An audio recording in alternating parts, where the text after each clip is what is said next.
Hello everyone, welcome back to our channel English माध्यम के platform पे मैं हूं आपकी एडुकेटर प्रियंका ठाकुर और हम सॉल्व कर रहे हैं editorial based practice exercise. Start करते हैं आज का session with thought of the day, that is discipline beats talent when it is consistent. यानी कि अगर आप कंटिन्यूअसली कंसिस्टेंटली डिसिप्लिन्ड हैं, आपने एक डिसिप्लिन बना रखा है कि मुझे इतने घंटे पढ़ना है, इस टाइम पे उठना है, आपकी लाइफ डिसिप्लिन से चलती है, तो कोई व्यक्ति अगर बहुत ज्यादा टैलेंटेड है आप उसको भी हरा सकते हैं। आप में क्षमता है कि आप उसको भी डिफीट कर पाए। ठीक है, तो ये मैं सोच, मैं बॉर्न जीनियस नहीं हूँ, मैं बहुत ज्यादा इंटेलिजेंट नहीं हूँ, मेरे बचपन में कम मार्क्स आते थे। अगर आप आज भी कंसिस्टेंटली डिसिप्लिन के साथ में प्रयास करते हैं तो आप टैलेंटेड से टैलेंटेड व्यक्ति को भी, जो बॉर्न जीनियस हो, बहुत ज्यादा टैलेंटेड हो, आप उनको भी हरा सकते हैं। ठीक है, चलिए स्टार्ट करते हैं। Reading comprehension and practice exercise for SSC CGL 2024। Time is of the essence in adopting advanced technology. Time of the essence का मतलब होता है कि इस वक्त की जो मुख्य जरूरत है, बहुत ही महत्वपूर्ण या फिर बहुत ही इस वक्त जरूरी समय आ चुका है कि हम एडवांस टेक्नोलॉजी को अडॉप्ट करें, उसको अपनाएं, स्वीकार करें। इन किसमें? इन मेडिकल केयर। मेडिकल केयर में जो भी एडवांस टेक्नोलॉजी है हम उसको अपनाएं। ये हाई टाइम है कि इस वक्त हम हाइटन टेक्नोलॉजी वाली चीजों को मेडिकल केयर में अपनाएं। When medical technology arrives dragging its feet, then its transformative effects are not that dramatic। बोल रहे हैं कि जब medical technology drag one's feet का मतलब क्या होता है? बहुत काम करने में, किसी चीज में बहुत देरी कर रही है। तो जब मेडिकल टेक्नोलॉजी इतने घिसट घिसट के आ रही है हमारे पास में, देन इट्स ट्रांसफॉर्मेटिव मतलब चेंज करने लायक। तो ये बहुत ही ट्रांसफॉर्मेटिव इफेक्ट जो होता है वो ज्यादा ड्रामेटिक नहीं होता। यानी कि इतने सुस्त तरीके से आपके पास टेक्नोलॉजी आई, अब एआई आया, एकदम से पूरी दुनिया चेंज हो गई। लेकिन वहीं हमें पता है कि हम कोई वैक्सीन डेवलप कर रहे हैं, 15-20 साल हो गए हैं, वो डेवलपमेंट धीरे धीरे आई है, फिर उसके बाद वो धीरे धीरे लोगों तक पहुंचेगी, उसके साइड इफेक्ट्स जो है, वो प्रोज एंड कॉन्स जो है वो देखे जाएंगे। तो जो इफेक्ट होता है, इसका बदलाव होता है, परिवर्तन होता है, वो इतना ज्यादा ड्रामेटिक नहीं होता, इतना ज्यादा ऐसा चेंज करने वाला नहीं होता कि कुछ हुआ है, गड़बड़ कुछ अलग हुआ है, वो इतना ज्यादा नोटिसेबल नहीं होता।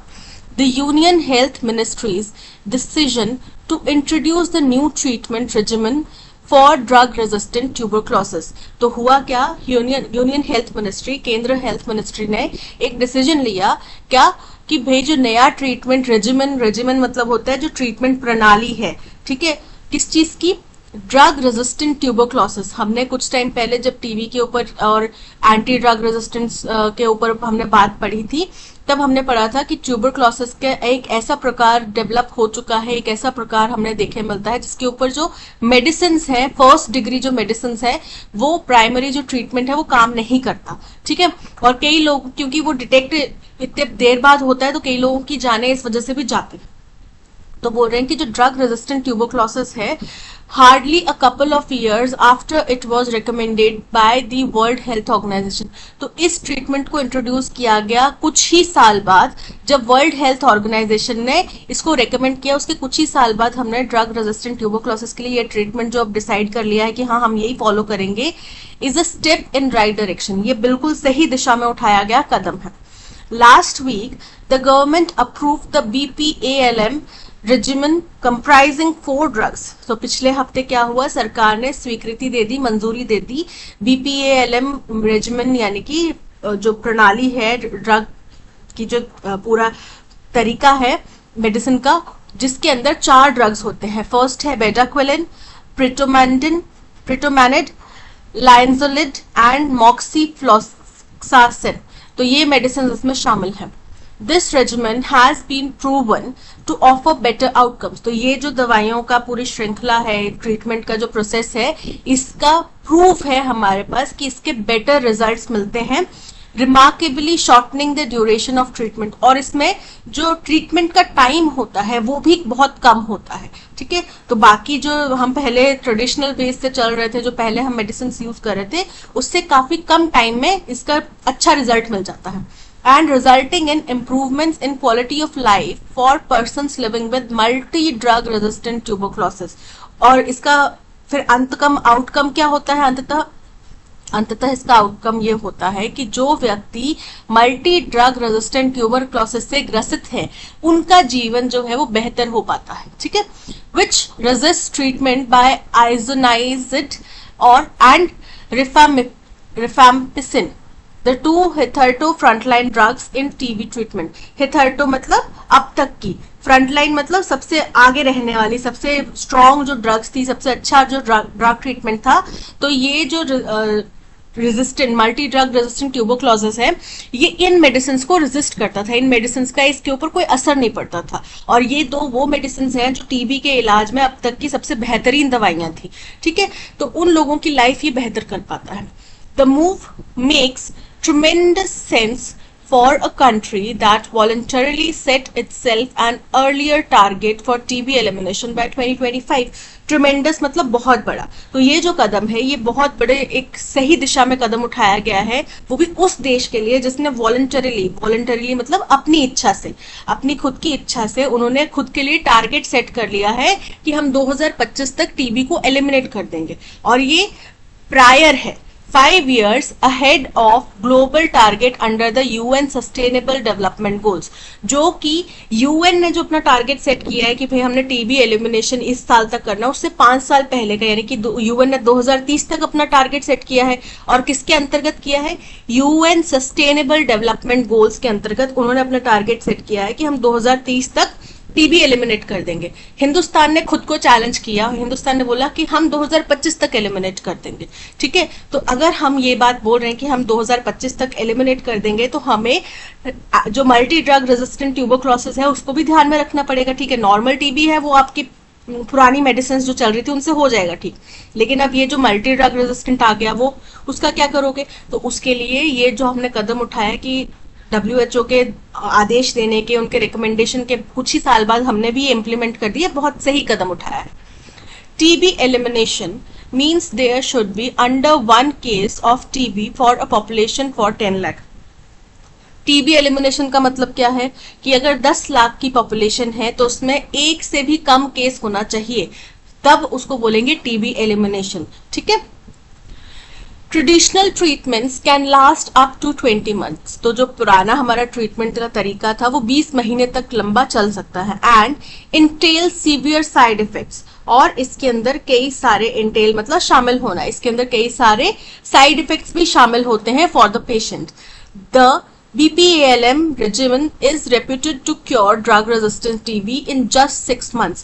वहीं अगर हम BPALM की बात करें, इस प्रणाली की बात करें, तो इसका रेप्यूटेड मतलब इसका नाम जो है वो इस तरीके से हो रखा है, इसके बारे में ये प्रचलन है कि 6 महीने के अंदर अंदर ही ये ड्रग रेजिस्टेंट टीबी को क्योर कर सकता है, उसका इलाज उपचार कर सकता है with a high success rate, और इसमें सक्सेस रेट काफी ज्यादा है। It is particularly significant in this country because an estimated 75,000 people living with drug-resistant TB can now switch to this shorter, cheaper treatment regimen.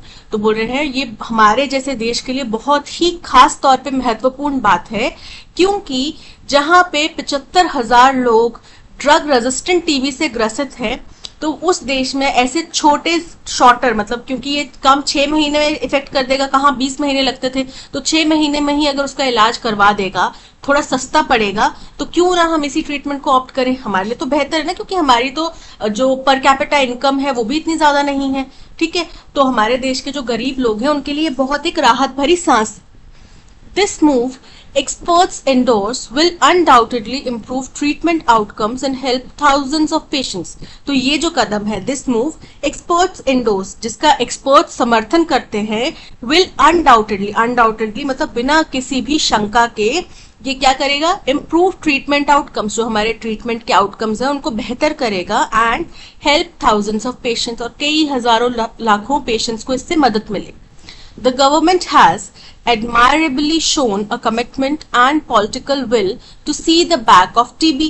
तो बोल रहे हैं सरकार ने बहुत बढ़िया एडमायरेबली मतलब प्रशंसनीय रूप से अपना कमिटमेंट दिखाया है, और पॉलिटिकल विल होना बहुत जरूरी है। अगर सरकार ही इच्छा नहीं जाहिर करेगी कि हम इस बीमारी से लड़ना चाहते हैं, तो उसके लिए आप कुछ नहीं कर सकते, है ना।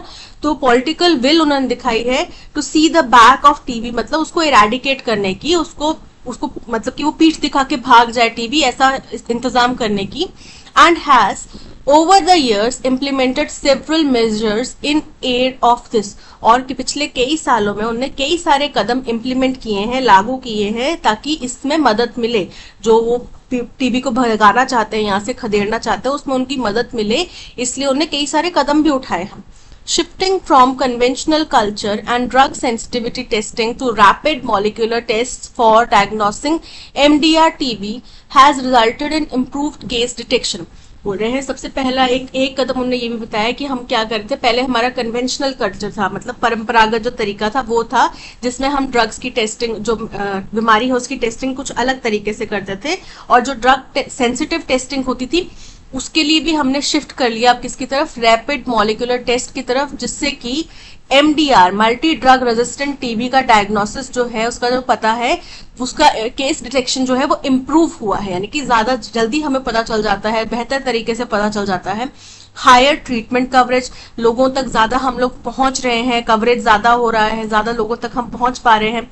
बेटर ट्रीटमेंट सक्सेस रेट, और जो सक्सेस रेट है ट्रीटमेंट का वो भी बढ़ा है, बेहतर हुआ है। एंड फॉलिंग डेथ रेट्स, और इसकी वजह से जो मृत्यु दर है वो भी कम हो गई। Extra support financially, nutritionally and societally in all form of Nikshay Mitra scheme has also yielded result.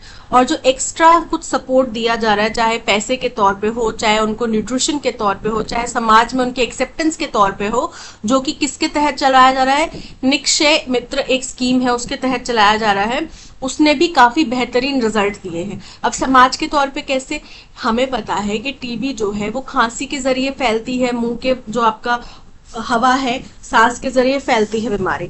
तो इसको पहले ना कई लोग इससे बहुत परहेज करते थे। किसी घर में टीबी है तो लोग बताना नहीं चाहते थे कि हमारे घर के किसी पेशेंट को टीबी है, क्योंकि लोग हमसे वास्ता नहीं रखेंगे, हमारे पास आएंगे जाएंगे नहीं, हमसे परहेज करेंगे, है ना, हमें गांव से अलग थलग कर दिया जाएगा, शहर से अलग थलग कर दिया जाएगा।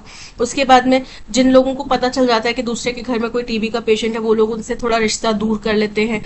तो समाज में भी लोगों को एक्सेप्टेंस मिले कि अच्छा इस बीमारी का ट्रीटमेंट है, ये लोग ठीक हो सकते हैं, ये कोई ऐसे नहीं है कि भाई अनटचेबल है। वैसे तो अनटचेबल कोई भी नहीं होता, ठीक है, लेकिन उनके साथ में हमें अनटचेबल जैसा व्यवहार भी नहीं करना चाहिए, ठीक है। तो ये समाज में एक एक्सेप्टेंस आई है, और ये सब निक्षय मित्र करके स्कीम है उसके तहत हुआ है।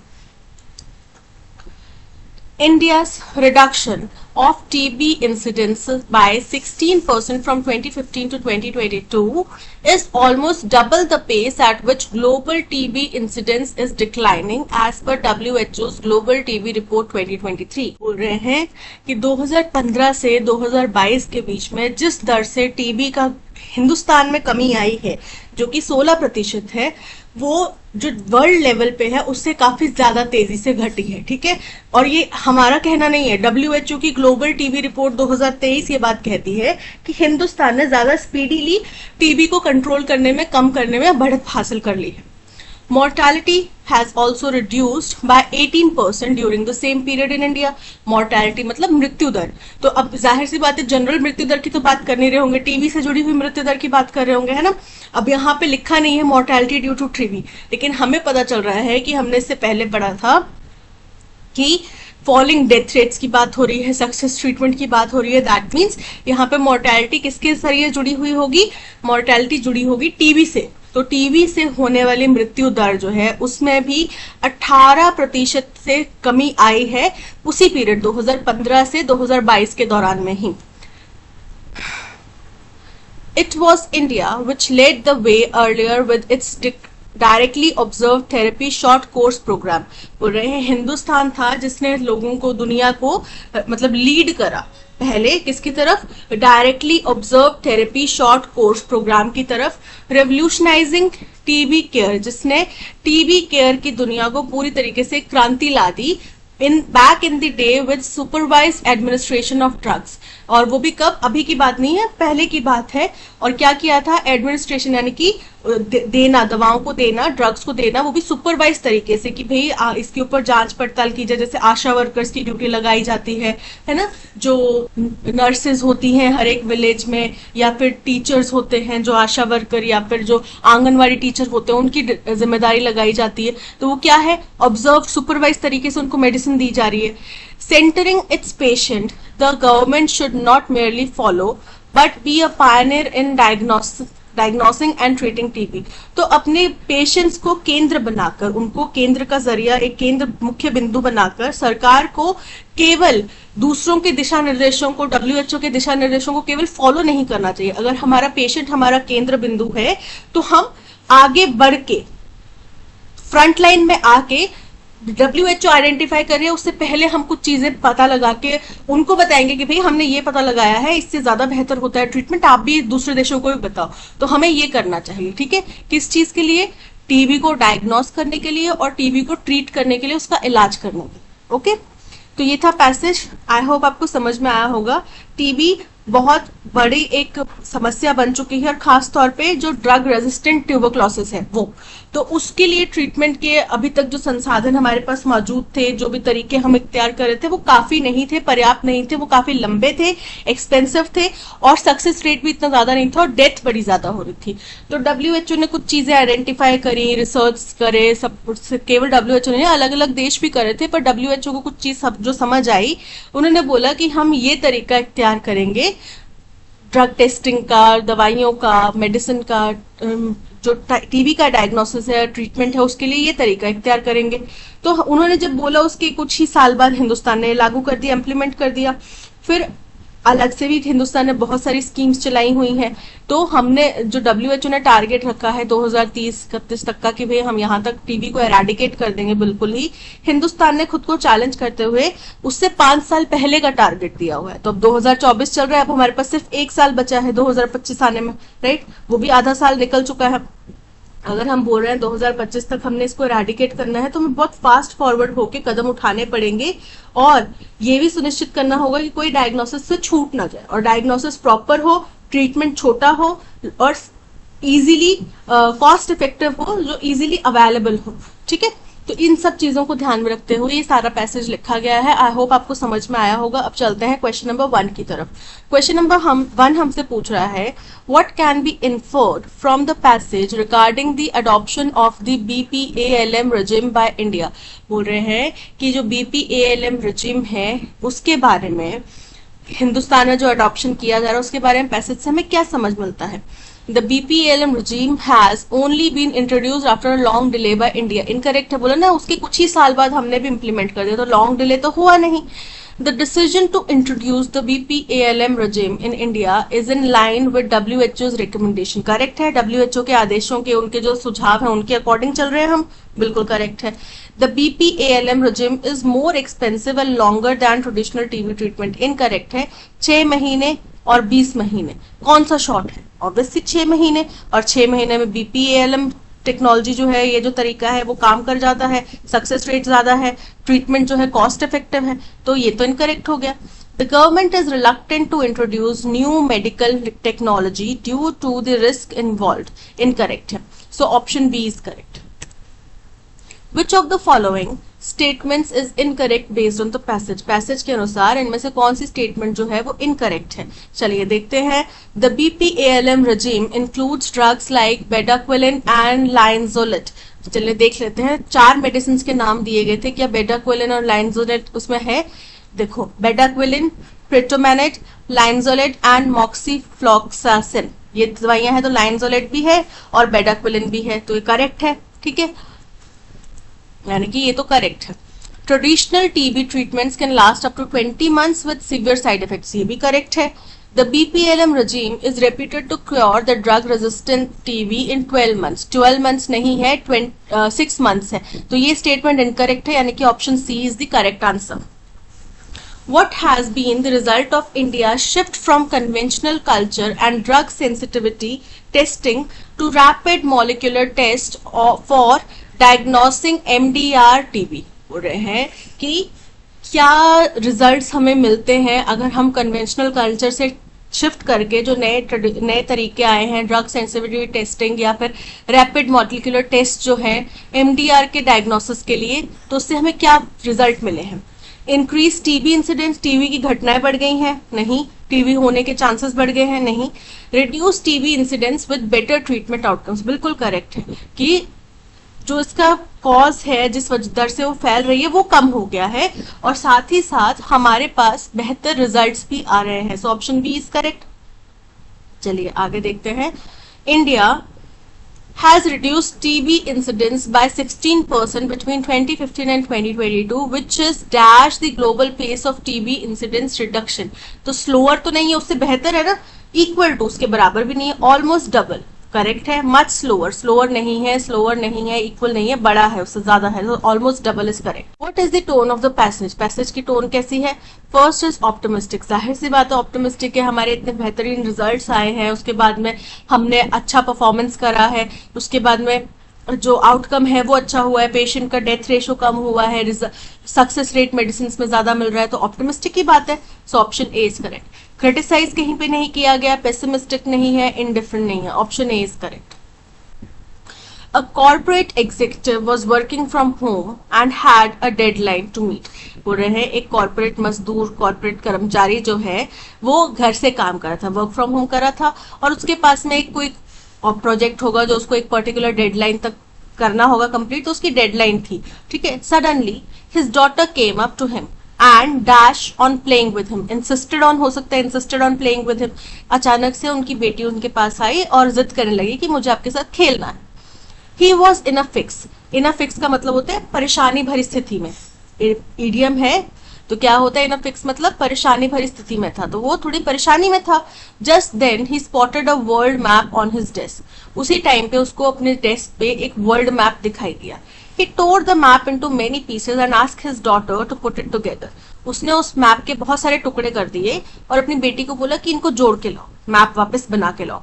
Playfully engaging the daughter, thus he went back to work. फिर उसने मतलब मजाक मजाक में, खेल खेल में अपनी बेटी को एंगेज कर दिया, ठीक है, और वो अब अपने काम पे वापस चला गया. बट टू हिज अमेजमेंट, लेकिन वो हैरान हो गया ये देखकर, his daughter was back with in minutes with the map dash put together. तो उसकी बेटी एकदम से वापस आ गई, थोड़े ही मिनट्स में, थोड़े ही टाइम में वापस आ गई और पूरा मैप एक साथ जोड़ कर ले आई. He asked the child, sweetheart, how did you make the map so quickly? उसने बच्चे से पूछा कि बेटा आपने इतनी जल्दी ये मैप कैसे बना लिया. She replied, उसने जवाब दिया, there was a face of a person behind the map. It was so easy to fix. उसने बोला कि मैप के पीछे एक आदमी का चेहरा बना हुआ था, किसी व्यक्ति का चेहरा बना हुआ था, उसको जोड़ा मैंने, अपने आप मैप जुड़ गया. And the map automatically came together. The learning is that if a person is put together, the whole world falls in its place. ठीक है, तो बोल रहे हैं कि इससे सीख क्या मिलती है हमें इस कहानी से? इस कहानी से हमें ये सीख मिलती है कि अगर कोई व्यक्ति पुट टुगेदर है, यानी कि शांत है, उसके सारा जो सेंसेस हैं वो एक साथ काम कर रही हैं, सही तरीके से काम कर रही हैं, तो सारी दुनिया सही है. ठीक है, हम बाहर प्रॉब्लम्स तब ढूंढते हैं जब हमारे अंदर परेशानियां होती हैं, हमारे अंदर प्रॉब्लम्स होती हैं. So to if there is harmony in our heads, we will appreciate the harmony around us and spread it too. तो जाहिर सी बात है कि जब हमारे दिमाग में शांति होगी तो हम आसपास भी शांति देखेंगे, जो शांति है उसको अप्रिशिएट करेंगे और हम और ज्यादा शांति फैलाने का प्रयास करेंगे.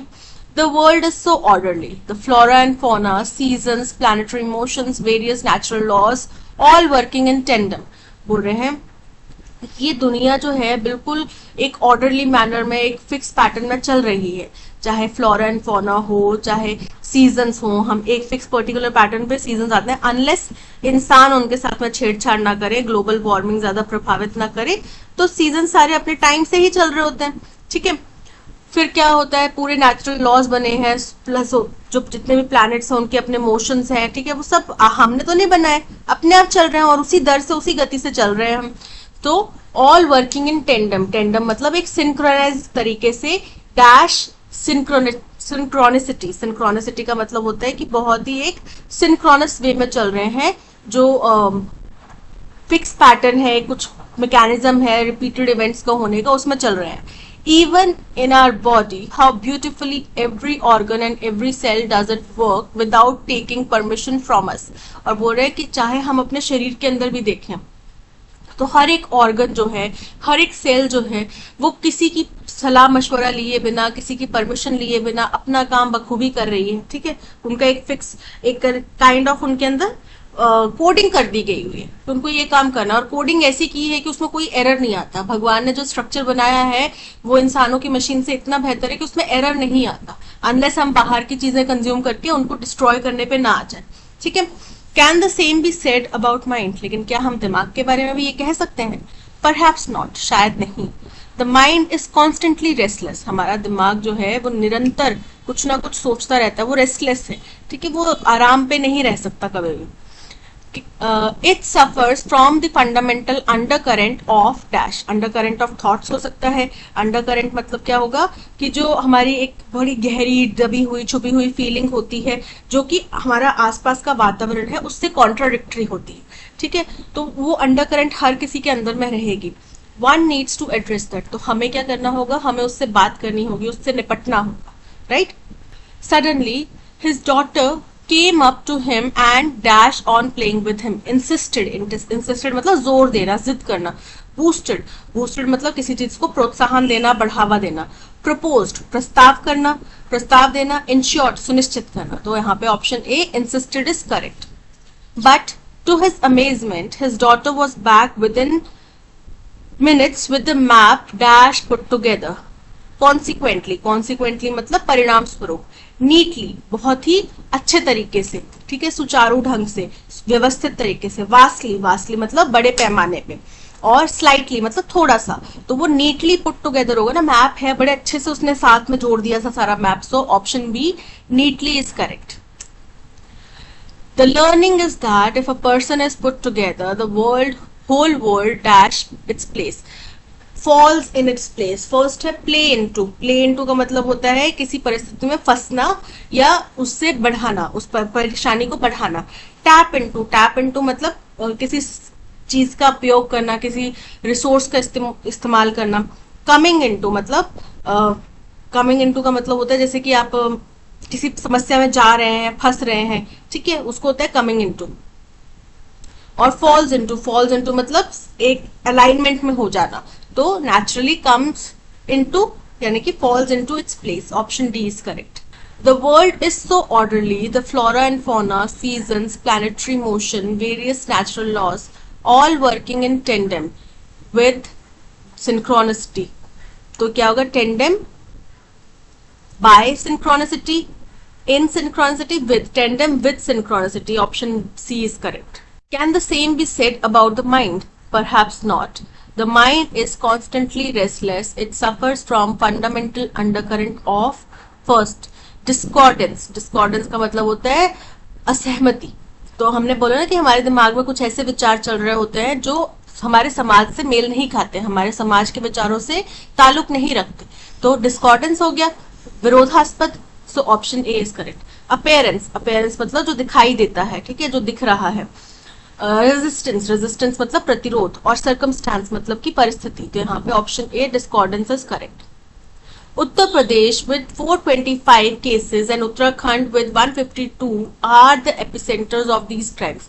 These crimes बोला गया, तो these मतलब उन crimes का जिनके बारे में पहले जिक्र किया गया होगा, तो ए हमारा फर्स्ट स्टेटमेंट नहीं हो सकता, ठीक है। Highlighting the severe threat to local wild life, तो उत्तर प्रदेश में 425 केसेस हो चुके हैं, उत्तराखंड में 152 केसेस रिपोर्ट किए गए हैं, और ये दोनों जो है वो एपिसेंटर यानी कि केंद्र है इन क्राइम्स का, इन अपराधों का, जो कि रेखांकित करता है, हाईलाइट करता है कि ये लोकल वाइल्ड लाइफ को कितना बड़ा खतरा, ठीक है। The alarming increase in wildlife crime in northern India is a stark reminder of the ongoing battle between conservation efforts and illegal activities. तो बोल रहे हैं अलार्मिंग बड़ी ही चिंताजनक रूप से बढ़ोतरी हुई है वाइल्ड लाइफ क्राइम्स, यानी कि जंगली जानवरों को हमने गलत तरीके से मार गिराया शिकार के लिए, या फिर उनके कुछ जो जैसे कि राइनोसोरस को उनके जो सींग होता है आगे उसके लिए मारा जाता है, हाथियों को उनके दांतों के लिए मारा जाता है। तो ऐसे ही जो वाइल्ड लाइफ क्राइम्स होते हैं वो नॉर्दर्न इंडिया में इतने चिंताजनक रूप से बढ़ गए हैं। तो ये एक स्टार्क रिमाइंडर है, गंभीर एक रिमाइंडर है ऑफ द ऑनगोइंग, जो हमारा अभी बैटल चल रहा है, युद्ध चल रहा है कंजर्वेशन एफर्ट्स और इलीगल एक्टिविटीज के बीच में। क्योंकि अभी आपको हाल फिलहाल में पता होगा कि हम अफ्रीका के जंगलों से चीता लेकर आए हैं ताकि हमारे यहाँ पे चीता की जो पॉपुलेशन है उसको स्टेबलाइज किया जाए, ठीक है। तो ये प्रयास किए जा रहे हैं। वहीं अगर इलीगल तौर पे चीता के स्किन के लिए उनको मारा जाएगा तो हमारे वहां से लेकर आने का यहाँ पे कोई फायदा नहीं है, राइट। तो इन दोनों के बीच में जो युद्ध चल रहा है इसका गंभीर यहाँ पे चेतावनी या फिर वापस से एक रिमाइंडर दिया जाता है।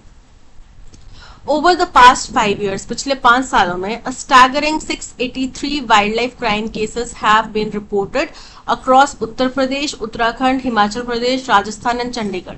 अब देखो ये केसेस की संख्या बता रहा है, लेकिन इलीगल एक्टिविटीज का पहली दफा जिक्र ऑप्शन बी में किया गया था, तो ऑप्शन बी, स्टेटमेंट बी जो है हमारा फर्स्ट स्टेटमेंट होगा, जो कि ऑप्शन सी में है, यानी कि बाकी एलिमिनेट हो जाते हैं। This data obtaining from wild life crime control bureau reveals the grim reality facing our nation's biodiversity। तो बोल रहे हैं कि ये जो डेटा है जो कि wild life crime control bureau के द्वारा हवाले से हमें मिला है, ये दर्शाता है जो गंभीर हकीकत है हमारे नेशन की बायोडाइवर्सिटी जो फेस कर रही है उसके बारे में। ठीक है, तो कौन सा डेटा, जो ये 683 जो आंकड़े आए हैं उनकी बात की जा रही है, राइट। तो सी के बाद में डी स्टेटमेंट आएगा। ठीक है, सी के बाद में डी स्टेटमेंट आएगा। अब मान लो मेरे को नहीं समझ में आता कि बी फर्स्ट है या डी सी फर्स्ट है, ये तो पता चल गया कि दिस बोला गया तो दिस मतलब डी फर्स्ट नहीं होगा, एलिमिनेट हो गया। इन दोनों का नहीं पता चल रहा, तो मुझे ये तो पता चल गया कि सी के बाद में डी आएगा यहाँ पे, तो सी के बाद में ए आ रहा है, तो ये एलिमिनेट हो गया, यानी कि option B is correct. B first statement, C के बाद में डी, लास्ट में A, option C is correct.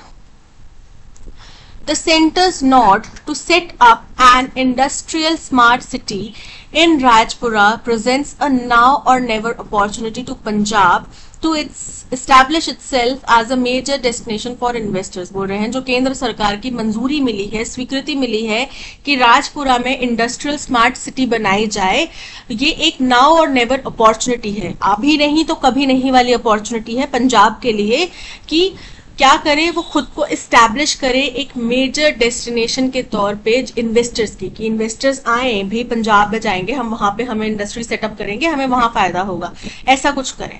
Fiscal mismanagement by successive state governments had led to double whammy of high indebtedness and low investment। whammy का मतलब होता है एक powerful घटना जो कि अनप्लेजेंट हो, जो कि आपके लिए सुखद नहीं है, अच्छी नहीं है। तो बार बार आने वाली सरकारों ने, एक के बाद एक जितनी भी सरकारें यहाँ पे रही, उन सब ने फाइनेंसेस को मिसमैनेज करा, जिसकी वजह से जो स्थिति है वो डबल वहमी हो गई, यानी कि वो बहुत ही ऐसी पावरफुल घटना हो गई जो अनप्लेजेंट रही, ऑफ हाई इंडेटनेस मतलब कर्ज के लिए। तो हमारे पंजाब के ऊपर बहुत ज्यादा कर्ज है, इन्वेस्टमेंट लो है, stifling the states potential for economic growth, जिसकी वजह से हमारे स्टेट के जो संसाधन है वो इकोनॉमिक ग्रोथ के लिए नाकाफी हो रहे हैं और बहुत ज्यादा जूझ रहे हैं, हम स्ट्रगल कर रहे हैं। The fact that Rajpura has been chosen as one of the 12 sites for project on the Golden Quadrilateral, तो ये तो पता चल गया कि सी के बाद में डी आएगा। ठीक है, सी के बाद में डी, यहाँ पे डी पहले आ रहा है, सी पहले डी बाद में, सी के बाद में डी, यानी कि option D, A B C D is the correct answer. It is proven fact that dash living being can survive without water. तो ये तो तथ्य है कि कोई भी नहीं कर सकता है ना, तो नो लिविंग बीइंग, नन जो है वो भी कोई भी को ही रिप्रेजेंट करता है, लेकिन जितने मौजूद हैं उनमें से कोई नहीं करता।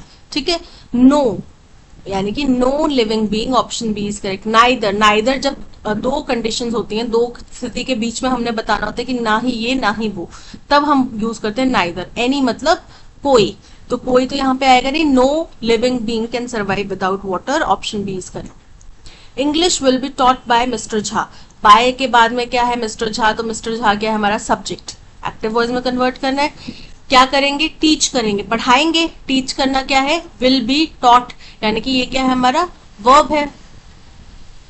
इंग्लिश क्या है हमारा ऑब्जेक्ट है, सब्जेक्ट पहले, mister Jha will teach us English, mister Jha English would be taught, incorrect है। मिस्टर झा टीचेज अस, टीचेज इंग्लिश, तो टीचेज नहीं होगा क्योंकि विल का इस्तेमाल हमने करना है, इनकरेक्ट है। Mister Jha would teach English, incorrect है। Mister Jha will teach English, option D is correct. King Solomon of Israel is said to be one of the wisest man who ruled the earth। one of a लिखा हुआ है, the आएगा क्योंकि दुनिया में जितने हुए उनमें से इकलौता, उनमें से एक, सुपरलेटिव डिग्री है। सुपरलेटिव डिग्री बताना है तो अ मतलब एक वाइज मैन नहीं था, वो एक वाइजेस्ट मैन नहीं हो सकता। वाइजेस्ट बता रहे हैं सुपरलेटिव, सुपरलेटिव के साथ में द इस्तेमाल होता है। ठीक है, रूल याद रहेगा। तो क्या था, who ruled the is said to be King Solomon of a wisest नहीं, the wisest, ऑप्शन डी में एरर था। We should teach our wards not to look down upon anybody in human society. Look down upon मतलब कि किसी को अपने से कमजोर समझना, किसी को तिरस्कार की नजर से देखना, घृणा की नजर से देखना। तो हमें अपने बच्चों को ये सिखाना चाहिए कि हम किसी को भी घृणा की नजर से, तिरस्कार की नजर से ना देखें, ठीक है। ह्यूमन सोसाइटी में ऐसा ना करें। Despise somebody, option A is correct. Look down upon का मतलब होता है डिस्पाइज समवन, किसी को तुच्छ समझना, अपर्याप्त समझना। सो option A is correct. Incorrectly spelled word हमें बताना है। फर्स्ट है एक्सपीरियंस। एक्सपीरियंस मतलब कितना आपका तजुर्बा है, राइट। एक्सपीरियंस की स्पेलिंग करेक्ट है। नोटिसेबल, नोटिसेबल जो मतलब इतना है कि हाँ हम दिखाई दे रहा है, समझ में आ रहा है। जैसे कि अगर मान लो कि आप वेट लॉस कर रहे हो, तो वेट लॉस कर रहे हो, आपका एक महीने में अगर 50 ग्राम वेट कम हुआ तो वो नोटिसेबल नहीं है, लेकिन अगर एक महीने में आपका 2-3 किलो कम हो गया तो वो नोटिसेबल है, ठीक है। सो नोटिसेबल। कमोडिटी, कमोडिटी मतलब जो संसाधन है, चीजें हैं, हम इस्तेमाल करते हैं, वो कमोडिटी हो गया। इंटरप्ट, इंटरप्ट मतलब बीच में हस्तक्षेप करना, बीच में रोकना, उसकी स्पेलिंग इनकरेक्ट है। स्पेलिंग होते हैं INTERRUPT, इंटरप्ट, ठीक है। तो ऑप्शन डी की स्पेलिंग एरर है। The teacher said that plants have life in them. Teacher ने बच्चों को कहा कि प्लांट्स के अंदर भी जीवन होता है। तो अगर हम डायरेक्ट स्पीच में बोलेंगे तो क्या आ जाएगा? Teacher said. क्या करेंगे? कोट्स लगाएंगे, comma, quotes, plants have life in them, बस quotes close. Teacher said plants have life in them, option A is correct. Teacher said a plant, एक प्लांट में जीवन होता है, बाकी प्लांट्स में नहीं होता, सब में होता है ना, तो इनकरेक्ट है। प्लांट्स टू, टू तो यहाँ पे कहीं लिखा ही नहीं हुआ था, इनकरेक्ट है। द प्लांट्स, इनकरेक्ट है। So option A, teacher said plants have life in them, correct. I have been yet to go to the flower exhibition at Delhi University, कि मैं अभी तक गया नहीं हूं, मुझे जाना है, ठीक है, मैं अभी गया नहीं हूं वहां पे। तो आई हैव के साथ में बीन नहीं आएगा जब येट इस्तेमाल करें। I have yet to go, I have yet to go, ठीक है। I have yet, option A is correct. Had नहीं आएगा, आई हैड बीन येट नहीं आएगा, आई हैव येट बीन नहीं होगा, आई हैव येट बीइंग नहीं होगा। Option A, I have yet is correct. जब हम आई हैव येट बोल रहे हैं तो वो प्रेजेंट परफेक्ट टेंस में बन रहा है, और प्रेजेंट परफेक्ट टेंस उन काम के लिए इस्तेमाल किया जो अभी तक हमने किए नहीं है, ठीक है। तो अभी तक वो दिल्ली एग्जीबिशन में गया नहीं है, उसको जाना है पर गया नहीं है, तो क्या आएगा? आई have yet, option A is correct. The animals were fighting by the noise, frightened by the noise, frightened मतलब डर जाना। तो जो एनिमल्स हैं वो नॉइज से, आवाज से डर के, एक्टिव वॉइस में कन्वर्ट करेंगे तो द नॉइज, बाय के बाद में जो क्या है वो सब्जेक्ट है, the noise frightened the animals, the noise frightened the animals, animal नहीं आएगा, animals होगा। the animals frightened the noise, तो जानवरों ने आवाज को नहीं डराया। the noise frightened the animals, option C is correct. Envoy का हमें सिनोनिम बताना है। एनवॉय का मतलब होता है राजदूत, ठीक है, किसी का मैसेंजर, रिप्रेजेंटेटिव। एम्बेसडर भी राजदूत ही होते हैं। हमारे देश के जो एम्बेसडर हैं वो मिलने पहुंचे, तो एम्बेसडर कौन हो गया? राजदूत। चीफ मतलब प्रधान। रिसीवर जो प्राप्त करता है, जिसने कुछ चीज प्राप्त करनी है। कैरियर मतलब वाहक। तो option A, ambassador is correct. A person who investigates, reports on and help settle complaints. अब आपको पता होगा कि हर एक कंपनी में एक ऐसा व्यक्ति होता है कि अगर कंपनी के इंटरनल किसी को, मेरे को, जैसे मैं एक कंपनी में काम कर रही हूँ, मुझे अपने सीनियर से शिकायत है, मुझे अपने जूनियर से शिकायत है, मुझे कुछ रिपोर्टिंग करनी, कंपनी में कुछ गलत हो रहा है, तो मैं किसको करूंगी? तो उसके लिए उन्होंने एक ऑम्बड्स पर्सन बनाया होता है, ऑम्बड्समैन बनाया होता है, जो इन सब कंप्लेंट्स को नजर रखता है, ठीक है। तो यहाँ पे क्या होगा?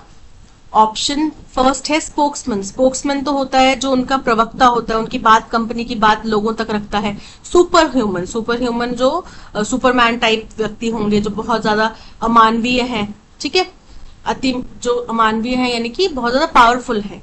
ऑम्बड्समैन यानी कि वो व्यक्ति जो किसी भी कंप्लेन को इन्वेस्टिगेट करता है, उसके ऊपर रिपोर्ट तैयार करता है, उसको सेटल करने की कोशिश करता है। बिल्डंग्स रोमन का मतलब होता है कि एक ऐसा व्यक्ति जो खुद को इस तरीके से पर्याप्त करे, इस तरीके से तैयार करे, इस तरीके से प्रिपेयर करे कि लोगों को शिक्षा दे सके, लोग उससे सीख सके, ठीक है। तो बोलता है buildings Roman. The employ said I somehow manage to submit the project last night. Employ ने कहा, अब इनडायरेक्ट स्पीच में बोलेंगे तो सेड के बाद में क्या आ जाएगा, दैट। आई की बजाय क्या हो जाएगा, he somehow manage to submit the project last night की बजाय क्या हो जाएगा, द प्रीवियस नाइट। ठीक है, तो said that he had, the employee said that he had somehow managed to submit the project the previous night. Option A is correct.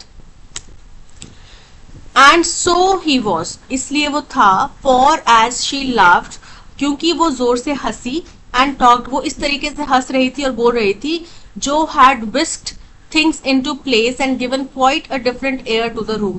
तो जो ने क्या किया कि सारी चीजों को इधर उधर हिला दिया, फटाफट से सेट कर दिया, और जो रूम था वो बिल्कुल ही अलग दुनिया तक, अलग नजारा उस रूम का बन गया।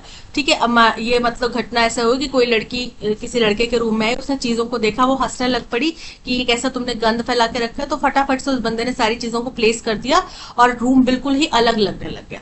तो यहाँ पे जो स्पेलिंग एरर है, वॉज की स्पेलिंग करेक्ट है, लाफ्ड की स्पेलिंग करेक्ट है, क्वाइट करेक्ट है। विस्क्ड, विस्क मतलब चीजों को बिल्कुल हिला देना, हटा देना, फटाफट से चेंज कर देना, तो उसकी स्पेलिंग होते हैं WHISKED। ठीक है, तो एरर किसमें है, सी में, option D, C is correct. That's all, आज के सेशन में इतना ही। आई होप आपको समझ में आया होगा। अगर समझ में आया तो लाइक, शेयर और सब्सक्राइब जरूर कीजिएगा। मिलते हैं नेक्स्ट सेशन में। Till then keep learning and keep practising. Bye bye.